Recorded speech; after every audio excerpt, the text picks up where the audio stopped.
made that you think were, without which you would not be here today?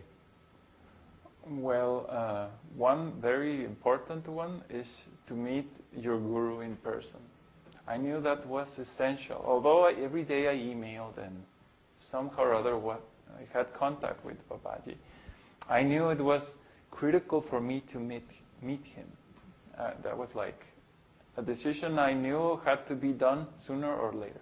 So I was just expecting vacations or something to come near to meet him. And then, after the meeting, then I would decide, oh, I like or I don't like. This is real or this is just phony? And unfortunately, well, he accepted my invitation to come to Mexico. And that meeting was a very important turning point, because from that point my learning was much faster. And of course I still didn't have full confidence that, oh, this is the real thing, right? This is the path that I want to follow, or the real thing. It took me still a little, I guess a year or something. Even after meeting Babaji, more conversations and like that. And the next turning point is chanting. When I was chanting intensively, not just like 4 rounds, but that I did 32, I strived to do much more than what I did every day in single particular days. I said, oh, this is weekend, I have nothing else to do. Okay, I'm going to chant as much as I can. And I chanted 40 rounds, 50 rounds, which for me was like, whoa. And those events, that's when you chant so much intensively, constantly, that makes solid grounding. Then you have experience of what it feels to be closer to Krishna, and then very important.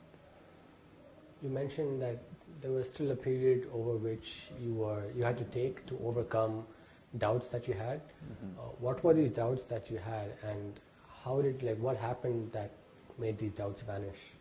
Well, for one thing, is this guru bona fide? Or are you trying to be? That's any disciple should ask this question and evaluate his guru. Of course, he doesn't have a clue how to choose a guru. Later on, you discover it's the other way around. But at least with the basic intelligence that one has, one looks at the guru and I did this several times. I thought to myself, I'll ask the hardest questions I can find about spiritual life, that I could imagine, and ask them to Babaji.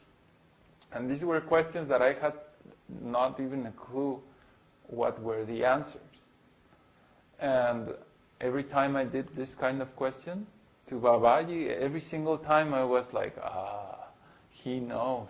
Because he answered with authority, not with just sentiment or some nonsense, He replied in a very scientific way.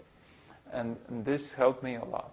Then the chanting, and then more association with Babaji himself, and reading the scriptures. That was also very, very important. Everything I read that I could actually confirm, some things you can't, like the distance to the moon or whatever. But the things you can, like in Bhagavad Gita, the 3 modes of nature, every single sentence I tested on my daily job and like that, and it was perfectly matching. And I was like, yeah. So basically, time went by, and every day was stronger and stronger and stronger. And there comes a point where it's so strong that there's no more doubt. There's no more. And this is the point at which you make a commitment that I am 150% committed to this path. Yeah, it increases. It increases gradually until it comes to the maximum, full surrender. I think it still increases over time. It actually increases even further. It's like never-ending stuff, spiritual. If you had to go back and do this whole transition again, Mm-hmm. Are there things that you would have done differently, or you think could have been done differently, or do you think everything happened just the way it should have happened? Yeah, I don't think I could improve it really. Especially dealing with family and like that. It's like, in any case, they would reject, they wouldn't like the idea. So, even if I would be completely polite or slow, they wouldn't like it anyways. No? I don't think there's any improvement I could do. Have you had any success at explaining this philosophy to someone else, or making devotees out of people that you've met in your life? Well, I think that would be Graciela. Well, before Graciela there was Mauricio, one little cousin. And it was a nasty story. He became devotee and everything. He was chanting, following the principles. But then his mother forced him to eat meat and reject spiritual life. And she wanted to force him to read the Bible and like that. She completely freaked out with Prabhupada. So this cousin basically became crazy because he had one heart desire and the orders were different. And he 6 months later he was hearing heavy metal and completely lost. He had no inner life. And the other case was Graciela, which I hired an assistant for my job. I knew I needed someone to replace me when I left, so I particularly looked for a person who was interested in spiritual life. And she got an interview and everything, and she said, yeah, God for me is the most important. So it was great because every day we would speak about God and how to serve God and spiritual life and like that. And gradually, just as usual, with Vedic principles, there's not much to argue. And she basically started becoming vegetarian and chanting rounds and like that. And after a while, she still is devotee, and she takes care of the deities in Mexico, Jagannath deities and like that. And where you are right now in your life, do you think things could be different? Would you rather things are different, or are you very satisfied with your current situation? Well, what is your current situation materially and spiritually?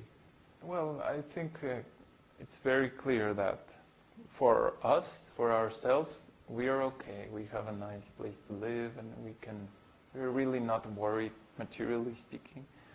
And spiritually, I'm taking it a little bit slower.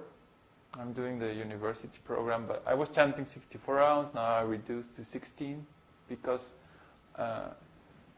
there's so many things we have to solve first. And this is one of the things I was learning about today, that all our school system has been completely training me in such a way that I'm disconnected from real life, completely exploited and cheated and So currently I feel very good with my spiritual life. I don't have any single doubt about that this is the right path. Now I'm in the fight of overcoming all this mental training that I've been dealing with for years.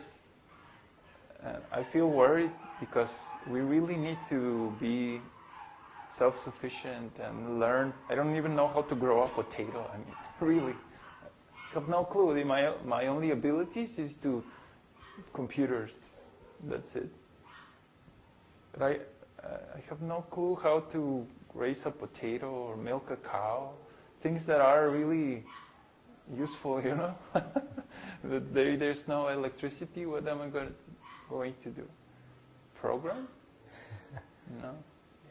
So I think I'm in this point where I realize how in a big problem we're in. We're still living in the city, we don't have self-sufficiency.